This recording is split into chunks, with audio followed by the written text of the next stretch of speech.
Hey guys, this is Evewin Lakra. So today is 15th December 2021. Today is Wednesday and right now here I am at my terrace again and I'm looking to buy very good quality safe to keep these two expensive items. Liquid gold. So what I have here with me, these are the two bottles of Fortune brand mustard oil. कच्ची घानी का सरसों का तेल, कच्ची घानी सरसों का तेल, and currently the prices of mustard oil is really high in India. It used to be around 90 rupees to 100 rupees earlier, 110, and 130 yeah, max. during the times of 2014, 2015 and so on.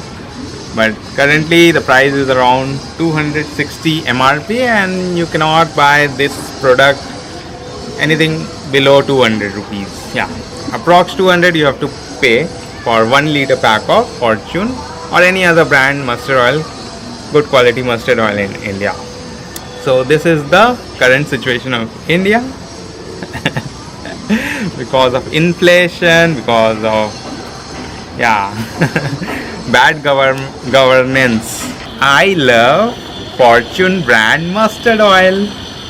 कच्ची घनी सरसों का तेल, शुद्ध कच्ची घनी. चल सरसों दा खेत है जमींदार तू, लव यू बड़े खर्च कराती है शनिवार तू.